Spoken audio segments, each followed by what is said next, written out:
आजच्या भागात मी चैताली कानिटकर आपल्या सगळ्यांचं सहर्ष स्वागत करते।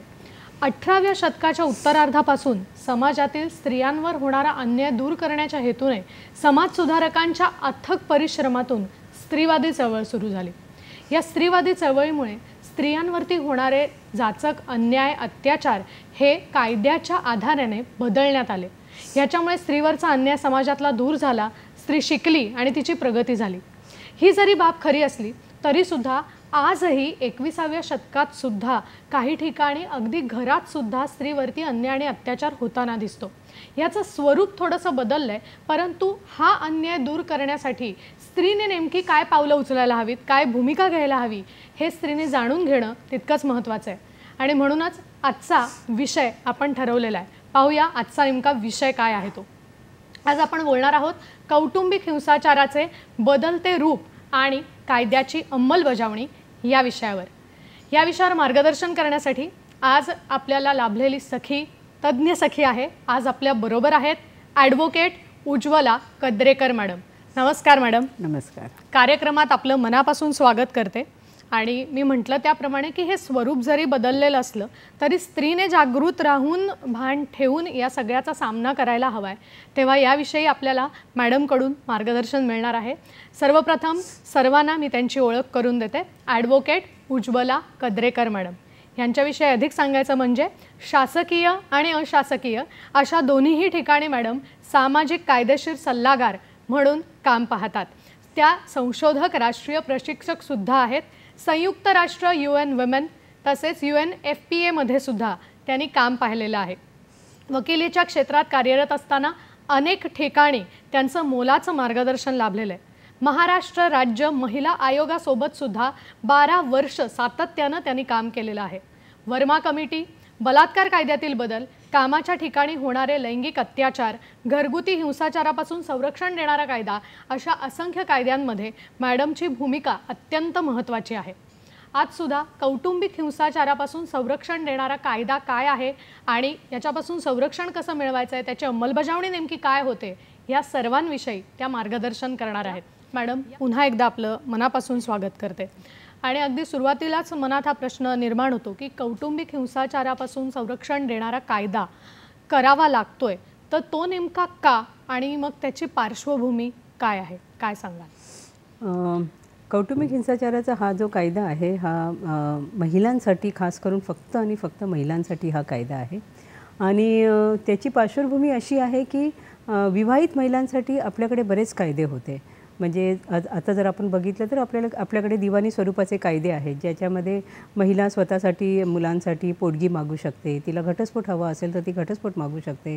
हे असे कायदे, तिला नवरा नांदवत नाही आहे तर ती नांदण्यासाठी देखील, ज्याला आपण इंग्लिशमध्ये रेस्टिट्यूशन ऑफ कॉन्ज्युगल राईट्स म्हणतो, पोटगी, या अशा काही कस्टडी, मुलांची कस्टडी, ताबा मिळण्याबाबतचे हे असे आपल्याकडे ऑलरेडी 1955 सालापासून आपल्याकडे दिवाणी स्वरूपाचे कायदे आहेत। आणि त्याच्यानंतर पण आपण जर बघितलं की मला असं म्हणायचं आहे की 1955 मधला हा कायदा आहे। आणि त्याच्यानंतर 1961 मध्ये आपल्याकडे कायदा आला आणि तो आला डाउरी प्रोहिबिशन ॲक्ट, म्हणजे हुंडा प्रतिबंधक कायद्याचा जो कायदा आला आपल्याकडे। आणि त्याच्यामध्ये हुंड्यासाठी जो महिलांना त्रास होता, म्हणजे आणि त्याच्यामध्ये मुख्यतः असं म्हटलं गेलं की हुंडा देणं आणि घेणं हे दोनही गुन्हा आहे असं त्याच्यामध्ये आलं। पण आजच्या तारखेला पण आपण बघतोय की हुंडा खरोखर देणं घेणं थांबलेलं आहे का, हा एक खूप मोठा प्रश्न आहे। आणि कालांतराने आपण बघत होतो की बऱ्याच महिलांना एकतर ते स्वतःहून म्हणजे सुसाईड करत होत्या किंवा परिस्थिती एकत्रित अशा प्रकारे निर्माण होत होती की ते स्वतःहून एकतर ते सुसाईड करत होत्या किंवा त्यांना जाळण्यात येत होतं किंवा विहिरीत ढकलण्यात येत होतं. असे प्रकार पण आपण बरेच बघत होतो. 83मध्ये जर आपण बघितलं तर 83मध्ये आपण एक महिलांसाठी कायदा आणला आणि तो आणला 498 हा फौजदारी कायदा आहे. आणि त्याच्यामध्ये म्हणजे आतापर्यंत दिवाणी स्वरूपाच्या कायद्यामध्ये कसं आहे की माझे हक्क आहे, मला पोटगी मिळायला पाहिजे, मला हे सगळं मिळायला पाहिजे, मेंटेनन्स मिळायला पाहिजे किंवा मुलांचा ताबा मिळायला पाहिजे, नांदवायचं आहे, हे सगळं ह्याच्यामध्ये कोणाला अटक होत नव्हती. तर आता अशी परिस्थिती निर्माण झाली होती महिलांवर की त्यांना जाळण्यात येत आहे किंवा एवढी शारीरिक मानसिक त्यांच्यावर जो आघात होत होता त्याच्यासाठी एक फौजदारी कलम आपल्याकडे आला आणि तो म्हणजे भारतीय दंडविधायकमध्ये 498 हा एक कायदा आपल्याकडे आला. आणि त्याच्यामध्ये असं झालं की म्हणजे तो बनवताना पण एक असा उद्देश होता की आता एक कुठेतरी भीती निर्माण होईल नवऱ्यावर किंवा म्हणजे पतीवर आणि पतीच्या घरातील लोकांवर एक प्रकारची भीती निर्माण होईल आणि त्यांना अटक होऊ शकते ह्या कायद्याअंतर्गत.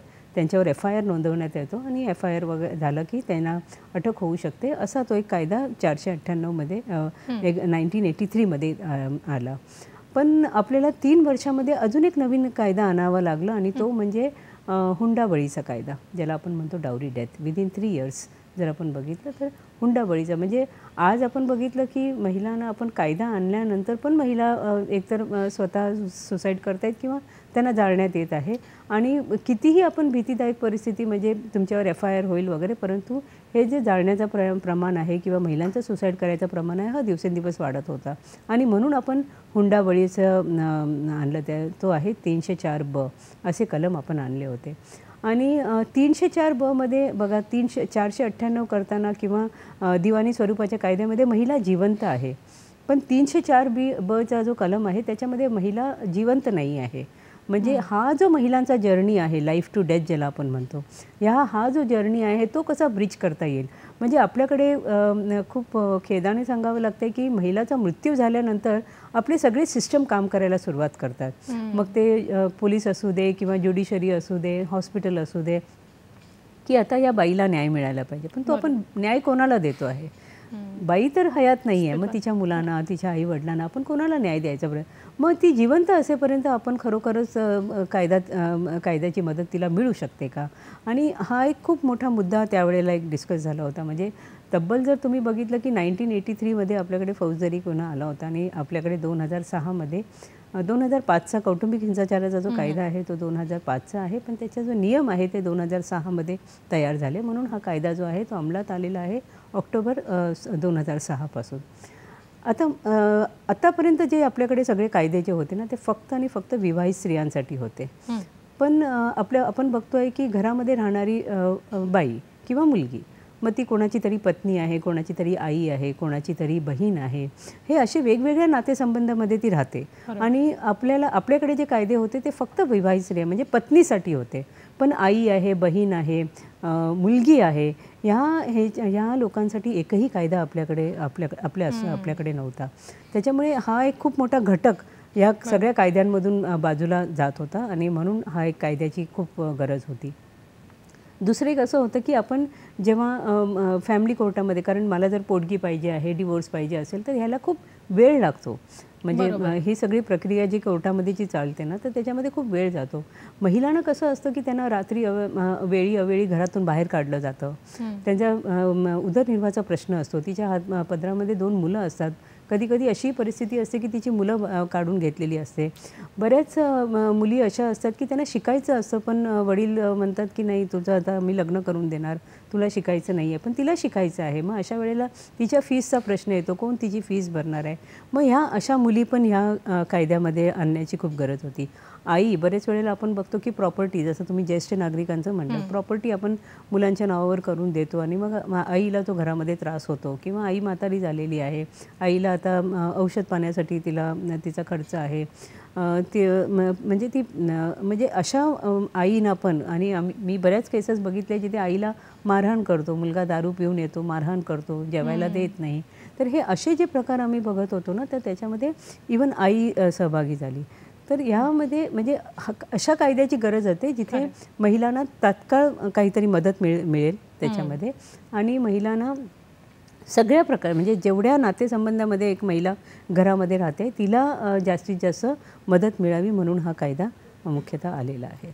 खरंच मला वाटतं किती महत्त्वाचे तुम्ही घटक सांगितलेत की एखादा कायदा तयार होतो त्यामागे किती गोष्टींचा विचार केला जातो, की फक्त विवाहित महिलेची समस्या असते असं नाही, तर घरात इतर महिलांवरती सुद्धा, इतर नातेसंबंधित महिलांवरती सुद्धा अन्याय अत्याचार होऊ शकतो आणि मग त्यांना तात्काळ मदत मिळावी ह्यासाठी हा अधिनियम तयार झाला आणि 2005 आणि 2006 मध्ये ही प्रक्रिया पूर्ण झाली असं मॅडमने आपल्याला सांगितलं. आता मला पुढे यायचं आहे. मॅडम, तुम्ही आम्हाला हा कायदा नक्की का तयार झाला हे तर सांगितलं, पण या कायद्याचं स्वरूप कसं आहे आणि याच्यात काय वेगळेपण आहे, काय सांगाल? जसं मी सांगितलं की हा जो कायदा आहे तो फक्त महिलांसाठी आणि मुलांसाठी आहे. तर म्हणून हा जेंडर स्पेसिफिक कायदा आहे. म्हणजे आपल्याला 21व्या शतकामध्ये जेंडर स्पेसिफिक लॉ आणावा लागतो आहे. ही अत्यंत खेदाची बाब आहे, कारण आपला फंडामेंटल राईट आहे जेंडर इक्वालिटी ज्याला आपण म्हणतो आहे, हा आपला फंडामेंटल राईट आहे. पण 21व्या शतकामध्ये आपण असे काही जेंडर स्पेसिफिक लॉ बघितलेले जे फक्त आणि फक्त महिलांसाठी आणि मुलांसाठी आहे. आता जेव्हा मी मुलं म्हणते तर ह्याच्यामध्ये मुलींसाठी कुठलाही वयोमर्यादा नाही आहे. म्हणजे मुली कुठे 21व्या वर्षी पण या कायद्याअंतर्गत फाईल करू शकतात, की त्यांच्यासाठी कुठलाही वयोमर्यादा नाही आहे. पण मुलासाठी 18 वर्षापर्यंतची वयोमर्यादा आहे. म्हणजे त्यालाही कोणाकडून, घरातल्या लोकांकडून जर त्रास होत असेल तर तोही या कायद्यामध्ये बसू शकतो. तर जसं मी सांगितलेलं आहे की सगळ्या महिला याच्यामध्ये म्हणजे घरामध्ये राहणारे एका घरामध्ये म्हणजे या कायद्यामध्ये जर तुम्ही बघितलं तर असे 5-6 घटक आहेत, ते मुख्यतः सगळ्यांना माहिती असायला पाहिजे. एक तर आहे की कौटुंबिक हिंसाचाराची व्याख्या गेलेली आहे. त्याच्यावर मी बोलणार आहे की कौटुंबिक हिंसाचार म्हणजे काय. म्हणजे आज जर मी फॅमिली कोर्टामध्ये म्हणजे हा कायदा यायच्या आधी जर मी फॅमिली कोर्टामध्ये जाऊन सांगते आहे की मला पोटगी हवी आहे, माझा नवरा मला माझ्या उदरनिर्वाहाचं प्रयोजन करत नाही आहे, त्यांनी मला घराबाहेर काढलेला आहे आणि तो माझा, तर अशा वेळेला आणि मी सांगते आहे की तो मला मारहाण करतो आहे, शारीरिक त्रास देतो आहे, मानसिक, पण कोर्ट कसं आहे फक्त मला पोटगी देणार. माझ्यावर झालेल्या त्रासाबाबत कोर्ट त्याच्यावर कुठलाही पर्याय देत नाही आहे किंवा रिलीफ देत नाही आहे. मग अशा वेळेला कौटुंबिक हिंसाचार, कारण कौटुंबिक हिंसाचाराची 21व्या शतकामध्ये म्हणजे या कायद्याअंतर्गतच त्याची व्याख्या आलेली आहे आपल्या देशामध्ये. तोपर्यंत कौटुंबिक हिंसाचार म्हणजे आपण आज पोलीस स्टेशनमध्ये पण गेलो की ते म्हणतात घरगुती आहे, सगळं काही ठीक होईल वगैरे, ते तुम्हाला समजवण्याचा प्रयत्न करतो आहे. पण हा हिंसाचार जो आहे जर तुम्ही बघितलं तर 3मधून आपल्या पूर्ण, मी फक्त आपल्या भारत देशाचं म्हणत नाही आहे, पण आपण ग्लोबली जर बघितलं तर 3मधून 1 महिला कौटुंबिक हिंसाचाराची बळी पडते. आणि जेव्हा आपण 3मधून 1 म्हणते तर ती शारीरिक आणि लैंगिक हिंसाला बळी पडते आहे. आणि हे मी कौटुंबिक हिंसाबद्दल बोलते. हा आपला ग्लोबल डेटा मी तुमच्यासमोर ठेवत आहे. आणि ह्याच्यामध्ये मुख्यतः जर तुम्ही वयोगट बघितलं तर साधारण रिप्रोडक्टिव्ह एज ग्रुप जो आहे तो 15 ते 39 पर्यंतचा जो वयग्रुप आहे, एज ग्रुप आहे, ह्यामध्ये जास्तीत जास्त महिला म्हणजे त्यांच्यावर अत्याचार होताना दिसतो आहे. आणि हा ग्लोबल आहे. म्हणजे आपण असं नाही म्हणणार आहे की फक्त भारत देशामधील महिलांना त्रास आहे कौटुंबिक, पण हा ग्लोबल फिनॉमिनन आहे. आणि अशा प्रकारे म्हणजे, आणि जर आपण नॅशनल क्राईम रेकॉर्ड ब्युरो जर आपण बघितलं, आपलं नॅशनल लेवलचं महाराष्ट्रामधले जरी बघितलं तर त्याच्यामध्ये 498मध्ये जास्तीत जास्त केसेस फाईल होतात. तर हा पण म्हणजे आजच्या तारखेला पण आपण जर बघितलं तर त्याची पण संख्या खूप मोठी आहे. आणि हे तुम्ही म्हणताय ते खरं आहे की ही खेदजनक बाब आहे की आज आपण स्त्री पुरुष समानतेचा कुठेतरी एक विचार मांडतो, त्या दिशेने चालायचा प्रयत्न करतो आणि मग त्या ठिकाणी स्त्रीवर घरात अन्याय अत्याचार होतोय आणि मग त्या केसेस फाईल होत आहेत. ही खरंच एक महत्त्वाची आणि खेदजनक बाब आहे. पण नेमका जो आपण म्हणतोय की कौटुंबिक हिंसाचार काय होतो, कसा होतो, हे सगळं मॅडमकडून आपण जाणून घेणार आहोत. फक्त वेळ झाली एका छोट्याशा विश्रांतीची. आपण मात्र कुठेही जाऊ नका, आम्ही लगेचच परत येतोय. पाहत रहा सखी सह्याद्री. ब्रेकनंतर पुन्हा एकदा सगळ्यांचं स्वागत करते. आजचा आपला विषय आहे कौटुंबिक हिंसाचाराचे बदलते रूप आणि कायद्याची अंमलबजावणी. ह्या विषयावर मार्गदर्शन करण्यासाठी आज आपल्याबरोबर आहेत ॲडव्होकेट उज्ज्वला कद्रेकर मॅडम. ब्रेकपूर्वी आपल्याला मॅडमनी मुळात कौटुंबिक हिंसाचाराचा कायदा का करावा लागला आणि त्यातले कुठले महत्त्वाचे घटक आहेत हे अतिशय बारकाईने समजावून सांगितलं. आता मी महत्त्वाच्या मुद्द्याकडे येणार आहे की मॅडम आपण म्हणतो की कौटुंबिक हिंसाचार होतोय, तर नेमका कौटुंबिक हिंसाचार म्हणजे काय, त्याची काय व्याख्या आहे आणि ते कुठल्या पद्धतीने होऊ शकतो, त्याचे काही प्रकार आहेत का, याविषयी मार्गदर्शन. तर जसं मी सांगितलं की कौटुंबिक हिंसाचार म्हणजे कौटुंबिक हिंसाचाराचा कायदा जो आहे त्याच्यामध्ये मुख्यतः जसं मी सांगितलं की कौटुंबिक हिंसाचाराची व्याख्या देण्यात आली. आणि ही व्याख्या म्हणजे काय आहे, तर फक्त कौटुंबिक हिंसा त्यांनी जेव्हा डिफाईन करताना त्यांनी मुख्यतः चार प्रकारचे कौटुंबिक हिंसा आणि त्याच्यामध्ये, कारण आपण म्हणतो कौटुंबिक हिंसा म्हणजे मारहाण, पण हा कायदा बनवताना आमच्या असं लक्षात आलं की बऱ्याच महिला म्हणजे मेजॉरिटी ऑफ द महिला ज्या आमच्याकडे येतात ना त्या म्हणतात मारत नाही पण शिवीगाळ करतो. शिवीगाळाचे प्रकार खूप असतात. तो आम्हाला म्हणजे आपल्या देशामध्ये जर तुम्ही बघितलं, आपल्या घरामध्ये सगळ्यात आधी उठणारी व्यक्ती जी असते ती घरातली स्त्री असते. सगळ्यात नंतर सगळ्यांच्या नंतर जी झोपणारी व्यक्ती असते ती स्त्री असते. आणि ह्या बाईला सतत बोललं जातं की म्हणजे you are good for nothing, तू काही कामाची नाही आहेस, या अशा प्रकारे. म्हणजे हे जे आपण म्हणतो आहे ना की ज्याला आपण म्हणतो मेंटल हॅरेसमेंट म्हणजे वर्बल अब्यूज, शाब्दिक हिंसा ज्याला आपण म्हणतो. मग शाब्दिक हिंसामध्ये सगळ्या गोष्टी या कायद्याने जेव्हा शारीरिक हिंसाबद्दल सांगताना असं सांगितलं की कुठल्याही प्रकारचं, हे माझं शरीर आहे, या शरीरावर कुठल्याही प्रकारे जर इजा होते, मग ते हात असू शकतो, पाय असू शकतं, रॉड असू शकतं, बेल्ट असू शकतं, कुठल्याही वस्तूने जर तिच्यावर इजा झाली त्याला आपण म्हणतो शारीरिक हिंसा. इवन पंचिंग, बॉक्सिंग या सगळे प्रकार त्याच्यामध्ये येतात. म्हणजे कायद्याने एकदम बारकाईने फिजिकल अब्यूज किंवा शारीरिक अत्याचार म्हणजे काय हे सगळं त्याच्यामध्ये दिलेलं आहे. मला वाटतं आणि शारीरिक अत्याचार तुम्ही म्हणलात तसं की बरेच वेळेला ही एकच संकल्पना डोक्यात येते, तर याचे अजूनही प्रकार आहेत आणि मॅडमकडून ते ऐकायचे आहेत. फक्त मॅडम एक फोन येतोय म्हणून थांबवलं. आपल्याला विनया प्रश्न विचारतात विरारहून. नमस्कार विनयाजी. नमस्कार. नमस्कार. नमस्कार. माझा प्रश्न असा आहे की काही वेळेला कुटुंबातील एखाद्या मुलीचं लग्नच होत नाही आणि नंतर मग तिला त्रास दिला जातो किंवा तिचं वय झालं की तिला त्रास होतो, तर त्यासाठी काही शासनाची मदत किंवा काही कायदे आहेत का की तिचं आयुष्य सुरक्षित राहण्यासाठी, असं मला विचारायचं. नक्की यांच्या आपण प्रश्नाचं उत्तर देऊया. फक्त आपण प्रकारांकडे आलो होतो तर ते आधी घेऊन मग मी जरा ह्या तुम्हाला तुमच्याच प्रश्नाचं उत्तर मी जेव्हा बोलते तेव्हा तुमच्या लक्षात येईलच. दुसरं एक असं आहे की त्याच्यामध्ये जसं मी सांगितलेलं आहे की एकतर शारीरिक हिंसा आहे, त्याच्याचबरोबर आपण म्हणतो की शाब्दिक आणि मानसिक हिंसा. त्याच्यामध्ये सगळ्या गोष्टी म्हणजे मुलीला म्हणजे त्या स्त्रीला मुलं होत नाही आहे किंवा मुलगीच होते आहे किंवा म्हणजे जसं घरात काही वाईट घडलं तर तिला सतत हाणून पाडून बोलणं, ह्या सगळ्या गोष्टी ज्या आहेत त्या सगळ्या ह्याच्यामध्ये वर्बल आणि इमोशनल अब्यूजमध्ये. आणि हे लक्षात घेतलं पाहिजे की शरीरावर इजा झाली ना तर तुम्ही जाऊन ट्रीटमेंट घेऊ शकता डॉक्टरांकडे, पण जेव्हा मानसिक आजार होतो ना तर त्याचा परिणाम पूर्ण शरीरावर होतं. आणि मानसिक आजाराचं कुठेही महिलेला बरेच वेळेला असं वाटतं की मानसिक आजाराचा मी कुठून पुरावा आणणार, तो मला असं सतत बोलत असतो तर मी कुठून पुरावा आणणार आहे. तर ह्या कायद्यामध्ये तुम्ही एक लक्षात घ्या की याची व्याख्या दिली गेलेली आहे आणि हे अत्यंत म्हणजे माझ्याकडे येणाऱ्या मेजॉरिटी ऑफ द केसेस ह्या कॅटेगरीमध्ये येतात की ज्यांना मानसिक आणि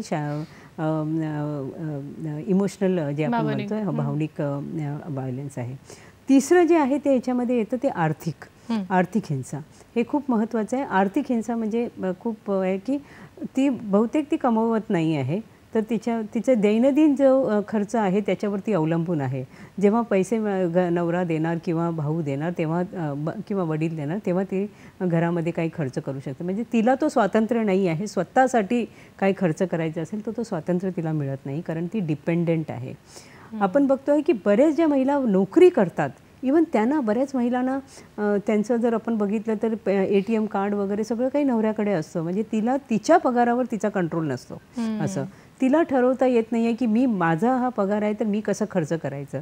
आपल्याला म्हणजे जर आपण 20-25 वर्षापूर्वी बघितलं असेल तर तिला सांगितलं जायचं की तू पैसे तुझा पगार झाला तेव्हा कॅशने पगार व्हायचे, तर पगार झाला की देवाकडे ठेवायचं आणि मग त्याच्यातले तिला 500-200 रुपये द्यायचे आणि सांगायचं हा तुझा महिन्याचा खर्च आहे. म्हणजे माझ्या पगारावर माझा हक्क नाही आहे.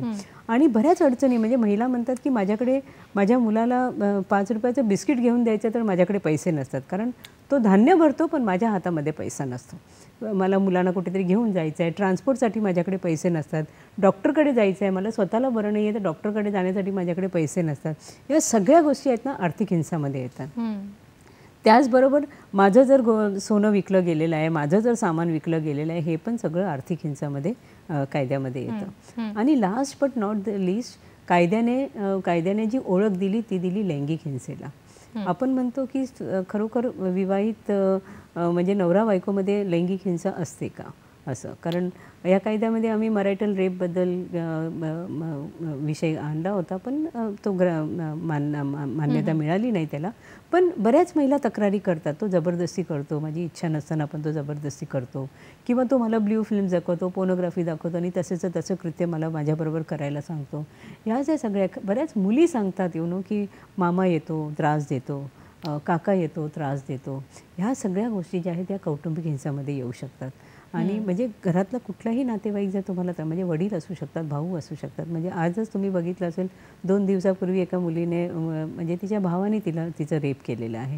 ह्या सगळ्या ज्या गोष्टी आहेत ना, म्हणून मी सारखं म्हणते की खूप इम्पॉर्टंट आहे की आपल्याला ह्याची जाणीव म्हणजे माहिती असायला पाहिजे. कायद्यामध्ये फक्त ह्या 4 विशेष कौटुंबिक हिंसाचा उल्लेख करताना कायद्यामध्ये असंही म्हटलेलं आहे की तिला धमकी देण्यात येत आहे सतत की तू जर पैसे आणले नाही तर मी तुला मारून टाकेन किंवा मी तुला घरात ठेवणार नाही आहे. कुठल्याही प्रकारची जर धमकी बाईला दिली जात आहे तर ती धमकी पण कौटुंबिक हिंसामध्ये येऊ शकते. आणि त्याचबरोबर अत्यंत की हुंड्यासाठी जर तिला कुठल्याही प्रकारे त्रास, आणि हुंड्याचं आपण बघतो आहे की हुंडा म्हणजे पैसाच नाही, हुंड्याचे प्रकार पण आपल्या देशामध्ये आता खूप बदललेले आहेत की तुमच्या मुलीसाठी तुम्ही गाडी द्या, तुमच्या मुलीसाठी तुम्ही घर द्या, आम्हाला नको आहे, तुम्ही तिच्या नावावर द्या. पण ते खरोखर तिच्या नावावर असताना पण तिला ते उपभोगता येतं का, ह्या खऱ्या गोष्टींची मुलींना आपण जाणीव असायला पाहिजे. तर ह्या सगळ्या आपण जेव्हा म्हणतोय ना की कायद्यामध्ये खूप व्यापक कौटुंबिक हिंसाचं डेफिनेशन देण्यात आलेलं आहे. आणि पुन्हा मी सांगते की फक्त हे विवाहित स्त्रियांसाठी नाही आहे, तर घरामध्ये राहणारी प्रत्येक महिलासाठी आहे. मग ती कोणाची तरी बहीण आहे, कोणाची तरी आई आहे, कोणाची तरी मुलगी आहे. आणि ह्याचबरोबर आहे की हे या सगळ्या महिलांसाठी हा कायदा आहे. आणि कुठल्याही प्रकारची हिंसा जर त्यांच्यावर होत असेल तर त्यांना हा कायदा लागू होतो. मला वाटतं मॅडम ज्या कळकळीने हे सांगतायत की प्रत्येक महिलेने याबाबत सावध राहावं, जागरूक राहावं, कोणावर कधीच तशी वेळ येऊ नये, पण आपल्याला याचं ज्ञान असणं हे तितकंच महत्त्वाचं आहे. आणि म्हणूनच आजचा विषय आहे. आपल्याला कार्यक्रमात एक फोन येतोय, तो आपण घेऊया. शिवानंद वसेदार आपल्याला प्रश्न विचारतायत निपाणीहून. नमस्कार शिवानंदजी. हां नमस्कार मॅडम, बेळगाव जिल्हा निपाणीहून शिवानंद बोलतोय मी. नमस्कार. आणि माझा प्रश्न असा आहे मॅडम, आता काही वेळा कसं होतं की घरची मुलगी विवाह झाल्यानंतर ती म्हणजे नवऱ्याच्या गावात जातो, पण तिथं काही कारणामुळे नवरा वारल्यानंतर म्हणा किंवा त्यांचं घटस्फोट होऊन वगैरे काही कारणामुळे ती मुलगी परत त्यांच्या आईच्या घरामध्ये येतो. मग त्यावेळी तर कसं होतं की ते फॅमिलीमध्ये काही अन्याय अत्याचार किंवा असं प्रॉब्लेम निर्माण होतात. मग ती मुलगी तशी त्यांनी कायद्यामध्ये असं काय होऊ शकतंय का की माझ्यासाठी असं होऊ नये आणि माझं काहीतरी वाटणी मिळावं किंवा काहीतरी मला एक वेगळा संसार मांडून बसण्यासाठी घरदार मिळावं, असं काही हे कायद्यामध्ये तरतूद आहे काय? तशा व्यक्तींना तुम्ही काय मदत कराल, हेल्प कराल सांगाल, असं माझा प्रश्न बघा. नक्कीच. मला वाटतं मगाशी आपल्याला विनयाजींनी पण एक प्रश्न विचारला होता आणि आता शिवानंद सरांनी एक प्रश्न विचारला. तर दोन्ही प्रश्नांची आपण उत्तरं द्यावीत असं वाटतं की लग्न न झालेली एखादी मुलगी जर घरात असेल तर तिच्यावर होणारा जो अन्याय तो तिला दूर करायचा आहे, तर तिच्याकडे कुठले अधिकार राहतात याबाबत ती कशी कायद्याची मदत घेऊ शकते. आणि त्यांचा शिवानंद सरांनी विचारलेला प्रश्न की एखादी मुलगी घटस्फोटीत आहे किंवा दुर्दैवाने तिच्या नवऱ्याचा मृत्यू झाला आणि ती माहेरी परत आलेली आहे, तर तिला कुठले अधिकार आहेत किंवा सासरी राहिल्यानंतर सुद्धा तिला काही अधिकार आहेत का, काय सांगा? तर जसं मी सांगितलं की हा जो कायदा म्हणजे कुठलेही, जसं मी सांगितलं की ती अविवाहित असू दे किंवा ती घटस्फोटीत असू दे किंवा ती विधवा असू दे, ह्या सगळ्या महिलांसाठी हा कायदा लागू होतो. आणि एक म्हणजे असं आहे की बरेच वेळेला म्हणजे मी स्वतः एक केस केली होती आणि त्याच्यामध्ये ती घटस्फोटीत महिला होती आणि ती आपल्या माहेरी येऊन राहिली होती. आणि माहेरी तिचा भाऊ होता, वहिनी होती आणि त्यांना एक मुलगी होती. जेव्हा तिचा घटस्फोट झाला आणि जेव्हा ती माहेरी आली त्यावेळेला तिचे आईवडील हयात होते आणि तिनेच आईवडिलांची सगळी सेवा केली. म्हणजे अगदी त्यांचा मृत्यू होईपर्यंत तिनेच आईवडिलांना बघितलं वगैरे. आणि तिचा भाऊ तिला खूप त्रास द्यायचा, सतत तिला घराबाहेर काढायचा, सतत तिला सांगायचं तू घरात राहायचं नाही. म्हणजे इवन की जेवण म्हणजे तिला सगळ्यांबरोबर जेवायचं, म्हणजे वहिनी तिच्यासाठी जेवण नाही करायची, म्हणजे तिला जेवण करावं, म्हणजे स्वतःचं जेवण ती स्वतः करायची. आणि मग तिने जेवण केलं की त्याच्यामध्ये काहीतरी माती आणून टाकायची, काहीतरी घाण काहीतरी आणून टाकायचं, म्हणजे जेणेकरून ती सबंध दिवसांनी जेवू पण शकत नव्हती. मारहाण होत होती तिला. आणि तिला सांगितलं की इथे तुझं काही नाही आहे आणि तू हे तुझ्या नवऱ्याकडून तुझं घर मागितलं पाहिजे होतं, हे असं सगळं सांगण्यात आलं. ह्या केसमध्ये आम्ही जेव्हा कौटुंबिक हिंसाचारामध्ये आम्ही ही केस फाईल केली आणि त्याच्यामध्ये तिला प्रोटेक्शन ऑर्डर मिळाली, म्हणजे जेणेकरून तिला मारहाण होऊ नये. मला असं वाटतं मारहाण आणि शारीरिक शाब्दिक हे जेव्हा महिलावर थांबते ना, तेव्हा ती कुठेतरी स्वतःचा विचार करू लागते की मला खरोखर ह्या हिंसायुक्त जीवनामध्ये कायदा काय सांगतो आहे की प्रत्येक स्त्रीला हिंसामुक्त घरामध्ये हिंसामुक्त जीवन जगण्याचा अधिकार हा कायदा देतो. त्याच्यामुळे हे खूप महत्त्वाचं आहे की जेव्हा तिच्यावरचा हिंसा थांबते ना, तेव्हा ती स्वतः ॲटलिस्ट विचार करू शकते की मला खरोखरच या अशा अब्युझिव्ह रिलेशनशिपमध्ये राहायचं आहे की मी चला काही मेडिएशनच्या थ्रू, काउन्सिलिंगच्या थ्रू जर मला काही मिळालं तर मी ॲटलिस्ट माझं बाहेर कुठेतरी नियोजन करू शकेन आणि मी बाहेर पडू शकेन.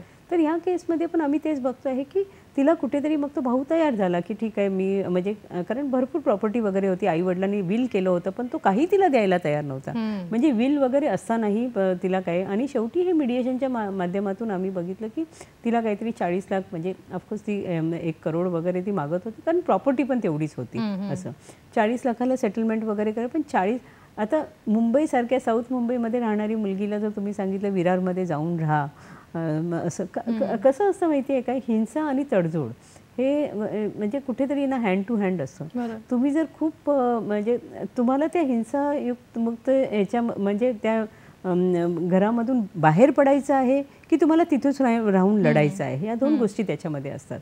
आणि ते आपल्याला कुठेतरी ठरवता आलं पाहिजे. कारण कुठे तुम्ही हिंसा करून म्हणजे मला असं तेच म्हणायचं आहे की तुम्ही आज 30व्या वर्षी 35व्या वर्षी तुम्ही हिंसा सहन करते आणि तुम्ही त्याच घरामध्ये राहून पण कायदा तुम्हाला आता काय काय देऊ शकतो हेही मी तुम्हाला सांगते आहे की या केसमध्ये आम्ही तिला ॲटलिस्ट ऑल्टरनेट घर म्हणजे ठीक आहे तुम्हाला पैसे देऊ नको पण मला घर, मी माझं स्वतःचं उदरनिर्वाह करू शकते, तुम्हाला एक घर घेऊन दे. या अशा प्रकारचं पण खूप प्रॅक्टिकल एक्सपेक्टेशन्स असायला पाहिजे. म्हणजे तुम्ही 1 रुपया तो कमवत असेल आणि तुम्ही जर 50 रुपयाची गोष्ट मागितली तर तुम्हाला ती मिळणार नाही आणि त्याच्यासाठी तुम्हाला खूप झगडावं लागतं. तर ह्या पण सगळ्या पार्श्वभूमी तुम्हाला लक्षात घेतलं पाहिजे की आपण काय मागणी करतो आहे. तर ह्या दोन्ही तुम्ही जे आता सांगितलेले आहेत या दोन्ही सिच्युएशनमध्ये हा कायदा खरोखर उपयोगी पडतो की ॲटलिस्ट तिच्यावरचा हिंसा थांबतो, तिच्यावर जे दैनंदिन आणि कोणतरी घरामध्ये जे होणाऱ्या हिंसावर कोणीतरी मॉनिटर करते आहे, जसं कोर्ट बघते आहे, कोर्ट तुमच्यावर लक्ष ठेवून आहे की तुम्ही जर खरोखर अशा प्रकारची हिंसा कोर्टाचे आदेश झाल्यानंतर पण तुम्ही हिंसा केली तर तुम्हाला अटक होऊ शकते. हे पण बरेच वेळेला लोकांना माहिती नाही आणि म्हणून तो हिंसाचा प्रमाण जो आहे तो वाढत जातो.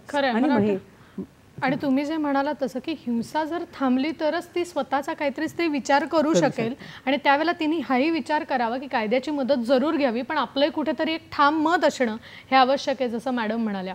ह्या विषयावर मॅडम असंच मार्गदर्शन पुढेही सुरू ठेवणार आहेत. फक्त वेळ झाली एका छोट्याशा विश्रांतीची, आम्ही लगेचच परत येतोय. कुठेही जाऊ नका, पाहत रहा सखी सह्याद्री.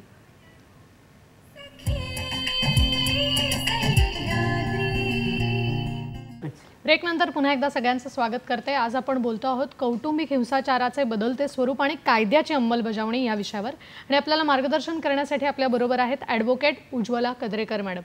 ब्रेकपूर्वी कौटुंबिक हिंसाचारात असणाऱ्या महत्त्वाच्या बाबी आपण समजून घेतल्याच. आता मला महत्त्वाच्या प्रश्नाकडे यायचं आहे की एखादी महिला आणि तिला जर या संरक्षण कायद्याचा आधार घ्यायचा असेल तर ती कुठे तक्रार करू शकते, कुठल्या महिला या तक्रार करू शकतात आणि कोणामार्फत ही तक्रार करू शकतात, काय सांगा? तर ह्या कायद्यामध्ये कोण तक्रार करू शकते तर जसं मी सांगितलं की महिला आणि मुलं आणि मुलगा फक्त 18 वर्षापर्यंत, मुलींसाठी कुठलाही वयोमर्यादा नाही आहे. ह्याच्यामध्ये जसं मी सांगितलेलं आहे की विवाहित एक तर आहे आणि अविवाहित, म्हणजे मरायटल आणि नॉन मरायटल कॉन्टेक्स्ट असे 2 गोष्टी त्याच्यामध्ये येतात. मॅरेजमध्ये जर आपण बघितलं विवाहित याच्यामध्ये पण 3 कॅटेगरी येतात.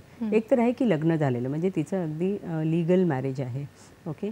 आणि दुसरं असतं की विवाह, म्हणजे जे आपण म्हणतो की गावी एक बायको आहे, शहरात एक बायको आहे. बहुतेक शहरात असलेल्या बाईला माहिती पण नसतं की गावी एक बायको आहे, म्हणजे याला आपण म्हणतो की द्विभार्या, ओके. दुसरं आहे की फ्रॉड्युलंट मॅरेज, म्हणजे मला माहितीच नव्हतं की त्याचं पहिलं लग्न झालेलं आहे आणि त्यांनी माझ्याशी लग्न केलेलं आहे. आणि चौथं जे आता आपण बघतो आहे की हल्लीचा जो ट्रेंड आहे तो आहे लिव्ह इन रिलेशनशिपचा, असं. आणि लिव्ह इन रिलेशनशिप या कुठल्याही नातेसंबंधामध्ये जर हिंसा होत असेल ना, तर त्या सगळ्यांना हा कायदा लागू होतो. हा कायदा कुठलंही इल्लीगल मॅरेजला लीगल करत नाही. जे मॅरेज ऑलरेडी लीगल आहे त्यांना ते सगळे रिलीफ मिळू शकतात. पण जसं मी सांगितलं, फ्रॉड्युलंट मॅरेज आहे किंवा बिगॅमस मॅरेज आहे, द्विभार्या आहे, या सगळ्या मॅरेजना ते लीगलाइज करत नाही, पण प्रोटेक्शन, संरक्षण मिळू शकतं. तसंच लिव्ह इन रिलेशनशिपमध्ये, कुठल्याही लिव्ह इन रिलेशनशिपमध्ये जाऊन बाई म्हणू शकत नाही की तो आता माझ्याशी लग्न करायला तयार नाही आहे, कारण तुम्ही तो ऑलरेडी, कारण तुमचं कोर्ट लग्न लावून देणार नाही आहे किंवा पोलीस तुमचं लग्न लावून देणार नाही, ते हे तुमच्या लक्षात असायला पाहिजे. पण तुमच्यावर जर हिंसा होत असेल तर तुम्हाला ह्याच्यामध्ये संरक्षण मिळू शकतं. तर आणि जसं मी सांगितलेलं आहे की एकतर हे लग्न किंवा लग्नासारखं नातेसंबंध. दुसरं जे आहे की ह्याच्यामध्ये नॉन मॅरिटल कॉन्टेक्स्टमध्ये कोण कोण येऊ शकतात, तर मुली, आई, बहीण, या सगळ्या नॉन मॅरिटल कॉन्टेक्स्टमध्ये येऊ शकतात. तिसरं जे आहे त्याच्यामध्ये ब्लड रिलेशन. आता ब्लड रिलेशन म्हणजे आता कोण येतं, आई मुलगा, मी तुम्हाला सांगते, लक्षात घ्या, आई मुलगा, वडील मुलगी, ओके, भाऊ बहीण यांच्यामध्ये जर हिंसा होत असेल तर हा कायदा त्यांना, त्या महिलांना लागू होतो. तिसरं जे आहे ते त्याच्यामध्ये की दत्तक घेतल्यामुळे जे नातेसंबंध तयार होतात त्यांना पण ह्या कायद्यामध्ये संरक्षण आहे. आणि बरेच वेळेला आपण बघतो एकत्र कुटुंब असतं, तिचे काका राहतात, काकी राहतात किंवा मामा मामी असे जेव्हा एकत्र राहतात आणि त्या लोकांकडून जर हिंसा होत असेल तर त्यांनाही या कायद्यामध्ये संरक्षण मिळू शकतं. तर तुम्ही बघा की किती व्यापक आहे. घरामध्ये राहणाऱ्या प्रत्येक स्त्रीला हा कायदा लागू होऊ शकतो जर त्यांच्यावर हिंसा होत आहे.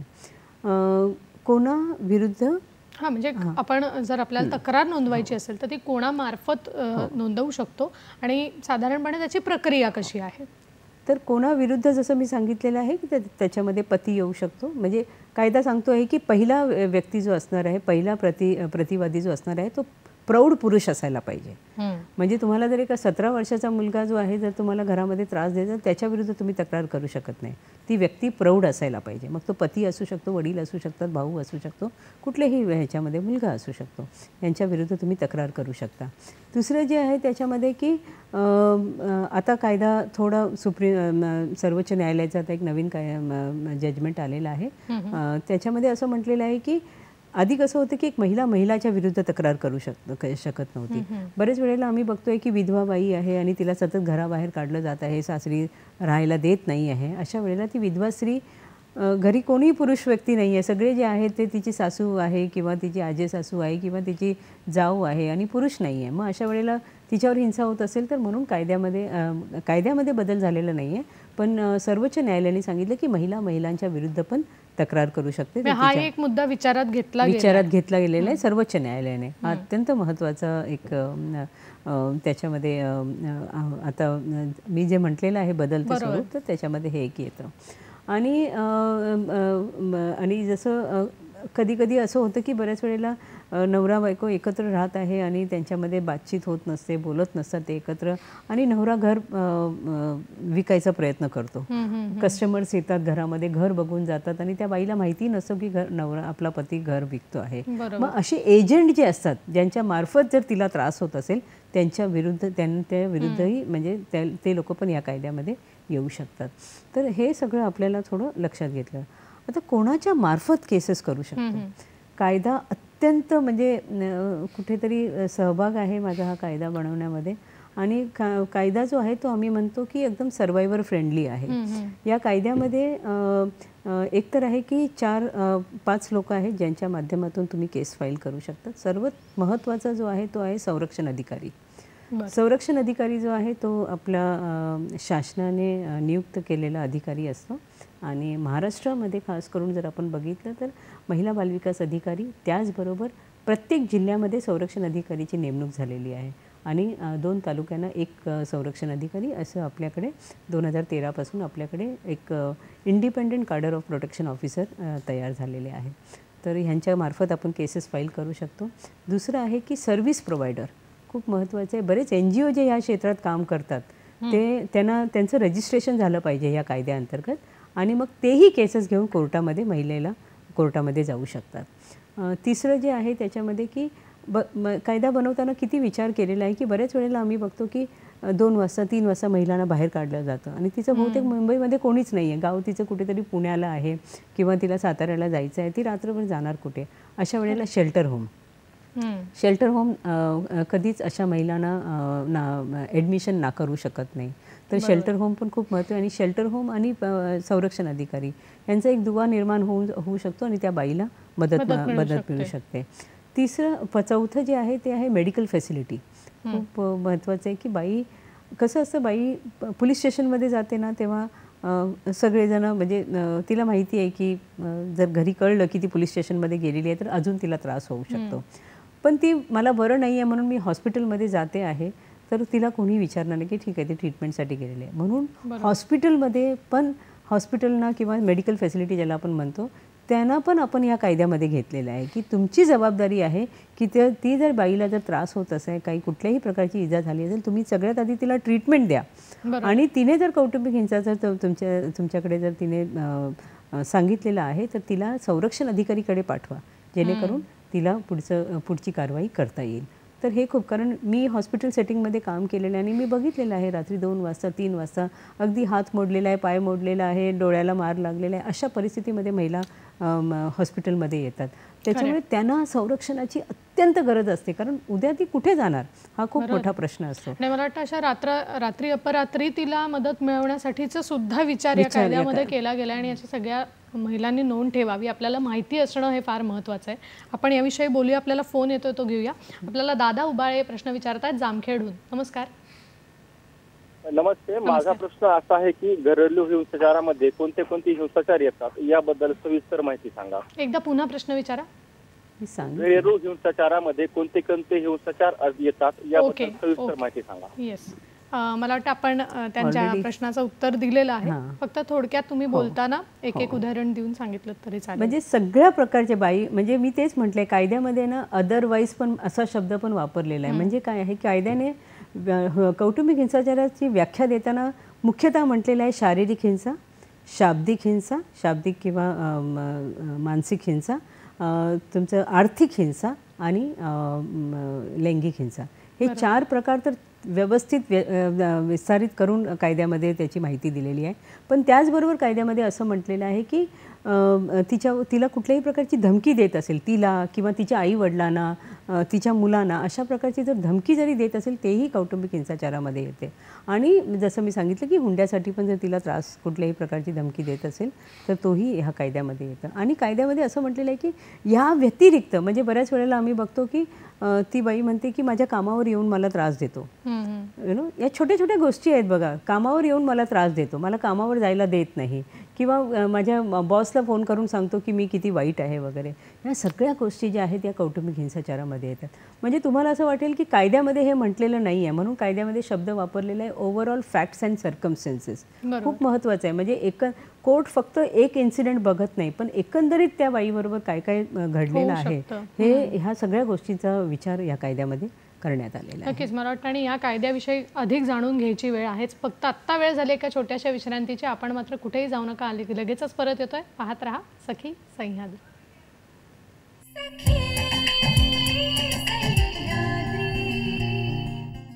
ब्रेकनंतर पुन्हा एकदा सगळ्यांचं स्वागत करते. कौटुंबिक हिंसाचाराचं बदलतं स्वरूप आज आपण बघतो आणि कायद्याची अंमलबजावणी कशी करू शकतो याविषयी आपल्याला मार्गदर्शन करतात advocate Ujjwala Kadrekar madam. Madam, ब्रेकपूर्वी आपण सांगितलं तसं की NGO असतील, शेल्टर होम्स असतील, हॉस्पिटल्समध्ये असतील, लीगल ॲडवायझर असेल, यांच्याकडून आपण ही मदत मागू शकतो. आता माझ्या मनात पुढचा हा प्रश्न आहे की मुळात कौटुंबिक हिंसाचार म्हणजे काय, हेच बऱ्याच सखींना कदाचित आजच्या आपल्या मार्गदर्शनातून व्यवस्थित समजलेलं असेल आणि कदाचित त्यांच्यावर अशी वेळ आल्यावर तक्रार करायची एक वेळ येते, पण त्यावेळेला एक थोडंसं दडपण येतं स्त्रीला. तर ही प्रक्रिया गुंतागुंतीची वाटू शकते. तर याविषयी आपण काय मार्गदर्शन कराल, काय सांगाल? आपण जे म्हणतो की शहाण्याने कोर्टाची पायरी चढू नये, आणि म्हणून या कायद्यामध्ये ऑफकोर्स सगळ्या जे मी सांगितलेलं आहे की या कायद्यामध्ये मुख्यतः तुम्हाला 5 प्रकारचे आदेश मिळतात. सगळ्यात आधी तर संरक्षणाचा आदेश मिळतो. आणि जसं मी सांगितलं, संरक्षणाचे आदेश म्हणजे फक्त मारहाणीपासून संरक्षण नाही, तर इवन जसं मी सांगितलं, कामाच्या ठिकाणी येऊन त्रास देतो आहे किंवा जे काही तुम्हाला असं वाटतं की मला किचनमध्ये जाताना भीती वाटते, तो मला चमच्याने मारेल किंवा मला जेवण करायला न देणं वगैरे, ह्या सगळ्या गोष्टी ज्या आहेत त्या संरक्षण आदेशामध्ये येऊ शकतात. त्याचबरोबर राहण्याचा अधिकार, निवासाचा अधिकार ज्याला आपण म्हणतो, हे अत्यंत महत्त्वाचं आहे. कारण आपल्याकडे बाईकडे लग्नाच्या आधी तिच्या नावावर काही नसतं, लग्नानंतरही बहुतेक बऱ्याच वेळेला तिच्या नावावर काही नसतं. आणि त्याच्यामुळे जे घरातली लोक जे म्हणतात हे माझं आहे माझं आहे, मग तिचं काय आहे, म्हणजे ती आज 50 वर्षानंतर पण तिच्या नावावर काही नसतं. मग ती राहत असलेल्या घरामध्ये संरक्षण मिळणं अत्यंत, म्हणजे तिला त्या घरातून कोणीही बाहेर काढू शकत नाही असा निवासाचा अधिकार मिळू शकतो. या कायद्यामध्ये अत्यंत महत्त्वाचं, जसं मी सांगितलं की कोणालाही कुठल्याही स्त्रीला घराबाहेर काढता येत नाही, आणि जर काढायचं झालं तर तुम्हाला दिवाणी कोर्टामध्ये जाऊन इविक्शन ऑर्डर सूट फाईल करावी लागते. एक तर निवासाचा, त्याचबरोबर बाईला समजा एवढा त्रास आहे की तिला आता पतीबरोबर राहायचं नाही आहे किंवा वडिलांबरोबर राहायचं नाही आहे, तर ती ऑल्टरनेट अकोमोडेशन मागू शकते. सांगू शकते की माझ्या वडिलांचे 4 घरं आहेत, मी एका घरामध्ये मी राहू इच्छिते, मला ते घर पाहिजे, ऑल्टरनेट अकोमोडेशन ज्याला आपण म्हणतो, किंवा रेंट, भाडे तत्वावरती जाऊ शकते राहायला, आणि त्याचं रेंट प्रतिवादी पे करणार. प्रतिवादी कोणीही असू शकतं, जसं मी सांगितलं, पती असू शकतो, वडील असू शकतात, भाऊ असू शकतो, आणि ह्या लोकांवरती जबाबदारी रेंटची पण येते. तर असं निवासाचा अधिकार पण यांना मिळू शकतो. मॉनिटरी रिलीफ असा शब्द कायद्यामध्ये वापरलेला आहे, म्हणजे दैनंदिन खर्च, म्हणजे दुधापासून, ट्रान्सपोर्टपासून, मेडिकलपासून, मुलांच्या फीसपासून, सगळ्या गोष्टी, म्हणजे दैनंदिन जो माझा खर्च आहे, इलेक्ट्रिसिटी बिल, टेलिफोन बिल, या सगळ्या गोष्टी कायद्यामध्ये एवढं सविस्तर मांडणी केलेली आहे. म्हणून मी सांगितलं की अत्यंत सुंदर कायदा आहे, आणि तुमचा जो दैनंदिन आहे उदरनिर्वाहाचा जो प्रश्न आहे तो याच्यामध्ये मॉनिटरी रिलीफ. प्लीज बिलं जपून ठेवा, आणि बिलं जर तुम्ही सांगितलं की माझा महिन्याचा खर्च 15,000 आहे आणि तो काहीही देत नाही आहे, तर 15,000पर्यंत पण पोटगी याच्यामध्ये मिळू शकते, प्रोव्हाइडेड तुमच्याकडे सगळे बिलं वगैरे असतील तर. असं नाही तर ऑफकोर्स तुम्ही जो काय, कारण कायद्यामध्ये पुरावा पाहिजेच असं कायद्यामध्ये म्हटलं गेलेलं नाही. एकंदरीत तुमचं स्टँडर्ड ऑफ लिव्हिंग कसं आहे याच्यावरून पण कोर्ट निर्णय देऊ शकतो. चौथं जे आहे ते टेम्पररी कस्टडी ऑफ चिल्ड्रन, मुलांचा ताबा. ओके, बाई घरातून बाहेर पडलेली आहे, तिला परत जायचं नाही आहे त्या घरामध्ये, पण मुलं मागे राहिलेली आहे असं, आणि तिला मुलांचा ताबा, नवरा म्हणतो नाही मुलं माझ्याकडेच राहणार आहे. मग अशा वेळेला जर मुलं आईकडेच जास्त सुरक्षित राहू शकतात, कारण वेलफेअर मुलांचं खूप इम्पॉर्टंट असतं, आणि हे कोर्ट लक्षात घेतं, आणि त्या अनुषंगाने तिला ताबडतोब कस्टडी, हे सगळं मी जसं सांगितलेलं आहे की हे ताबडतोब इमिजिएट रिलीफ तिला मिळू शकतात. आणि 5वं पहिल्यांदा कायद्यामध्ये विचार करण्यात आला तो नुकसान भरपाईचा, कॉम्पन्सेशनचा. म्हणजे मला आज एवढं मारहाण झालेली आहे की मला एका कानाने ऐकूच येत नाही आहे, किंवा मी एवढं बधीर झालेली आहे, मी काम करू शकत नाही आहे. मग अशा वेळेला जो काही माझ्या शारीरिक, माझं मानसिक जे काही डॅमेज झालेलं आहे त्याची नुकसान भरपाई पण मला या कायद्यामध्ये मिळू शकतात. अशा 5 प्रकारचे आदेश तुम्हाला या कायद्यामध्ये मिळू शकतात. आणि कायदा जो आहे, आपल्याला वाटतं की कोर्टामध्ये कोण जाणार, कोण वकिलांची फी वगैरे, जसं मी सांगितलं याच्यामध्ये फ्री लिगल एड आहे. तर तुम्हाला एक तर आहे की तुम्ही कायद्यामध्ये फॉर्म्स आहेत, म्हणजे तुम्ही स्वतः पण तो फॉर्म भरून डायरेक्ट कोर्टामध्ये जाऊ शकता, आणि जर कोर्टाला वाटतं की तुम्हाला वकिलांची गरज आहे तर कोर्ट तुम्हाला वकील नेमून ह्याच्यामध्ये देऊ शकतं. तर ते एक दडपण ठेवू नका, तुम्ही बोला कुठेतरी, मला असं वाटतं पोलीस स्टेशनमध्ये बोला, कुठेतरी एक NC कंप्लेंट असायला पाहिजे. कारण मी एक केस केली, त्याच्यामध्ये त्या बाईला कोर्टाने मला विचारलं, मॅडम 27 वर्ष हिच्या लग्नाला झालेली आहे, आता ही बाई कोर्टामध्ये आलेली आहे, म्हणजे 27 वर्ष तिला म्हणजे पुरावा काय आहे असं, म्हणजे कोर्ट जेव्हा असे प्रश्न विचारतं तेव्हा म्हणून या कायद्यामध्ये असं म्हटलेलं आहे की तिची टेस्टिमनी खूप इम्पॉर्टंट आहे. बरं. ती जे काय सांगते आहे ना ते खूप इम्पॉर्टंट आहे. ती कोर्टामध्ये वर समोर उभी राहून, बऱ्याच बायका पोलीस स्टेशन पण कधी गाठलेलं नसतं, पण मारहाण एवढी झालेली असते किंवा इतर प्रकारची हिंसा पण तिच्यावर एवढी झालेली असते की ती कधी पोलीस स्टेशन गेलेली नाही आहे. याचा अर्थ असं नाही आहे की तुमच्यावर हिंसा झालेली नाही आणि तुमच्याकडे पुरावा नाही आहे. पुरावा पाहिजे नाही पाहिजे हे सगळं कोर्ट बघून घेतं आणि बाईच्या वतीने खरोखर विचार केला जातो या सगळ्या केसेसमध्ये. तर म्हणजे माझ्याकडे पुरावा नाही आहे तर मी कसं कोर्टामध्ये जाऊ, म्हणून कायद्यामध्ये सोल टेस्टिमनी किंवा तिचं स्टेटमेंट खूप इम्पॉर्टंट आहे, हे पण कायद्यामध्ये म्हटलं गेलेलं आहे. नक्कीच मला वाटतं आणि हे तुमच्या बोलण्यातून हा विश्वास इथे मिळाला, कारण बऱ्याच वेळेला तर दडपण दूर होणं महत्त्वाचं असतं. आणि याच्यात अगदी शेवटचा प्रश्न माझ्या मनात आहे की कौटुंबिक नातेसंबंध आणि सामायिक घर, तर हा एक महत्त्वाचा मुद्दा काय तो फक्त आम्हाला. जसं मी सांगितलं कौटुंबिक नातेसंबंध खूप म्हणजे जसं मी सांगितलं 2 व्यक्ती एका घरामध्ये राहत आहेत, त्यांच्यामध्ये कौटुंबिक नातेसंबंध असणं खूप गरजेचं आहे. म्हणजे एक तर आहे लग्न, ओके, लग्नासारखे नातेसंबंध. तिसरं मी सांगितलं होतं की रक्ताचे नातेसंबंध, म्हणजे आई मुलगा, वडील मुलगी, हे सगळे रक्ताचे नातेसंबंध आहे. आणि चौथं जे आहे की मी सांगितलं दत्तकाच्या माध्यमातून जे झालेले, तर हे कौटुंबिक नातेसंबंधामध्ये येतं. हे सगळे म्हणजे वादी आणि प्रतिवादी हे एका घरामध्ये राहणं खूप महत्त्वाचं आहे. एक तर आहे ह्याला सामायिक घर म्हणतो. आता हे घर कुणाच्या नावावर आहे हे इम्पॉर्टंट नाही आहे. पती म्हणतो की हे माझं घर नाही आहे, ते माझ्या वडिलांचं घर आहे, पण तरीही मी लग्न होऊन जर या घरामध्ये आलेले तर ते माझं सामायिक घर आहे. इवन पतीचं घर गावी असेल त्याच्यामध्ये पतीचं इंटरेस्ट म्हणजे त्याचं टायटल असतं, त्याच्यामध्ये त्याच्या प्रॉपर्टीमध्ये हिस्सा असतो, तर बाय डिफॉल्ट ते सगळं बाईला पण मिळून जातं. या कायद्यामध्ये प्रॉपर्टी तुमच्या नावावर होत नाही, पण प्रॉपर्टीमध्ये संरक्षण तुम्हाला मिळून जातं. म्हणजे तुम्हाला तुमच्या घरामधून कोणीही बाहेर काढू शकत नाही. हे विचार करायचं नाही की हे घर माझ्या नावावर नाही आहे, पतीच्या नावावर नाही आहे, सासूच्या नावावर आहे, तर मी काय करणार, असं नाही आहे. तुम्ही लग्न करून तो सामायिक घर आहे की नाही हा एक तेवढा इवन तुम्ही जर भाडेतत्वावर पण राहत असाल तरी तो तुमचा सामायिक घर होतो. आणि कोर्ट कधी कधी नोकरी करणारे तुम्हाला कंपनीचं अकॉमोडेशन असतं, तेही तुमचं सामायिक घर होऊ शकतं. तुम्ही कसं पद्धतीने कोर्टाला अप्रोच होत आहे ना ते खूप महत्त्वाचं आहे. आणि मला वाटतं खरंच खूप महत्त्वाची माहिती आपण दिलीत, कारण बऱ्याच सखींना याविषयी खरंच माहिती नसते.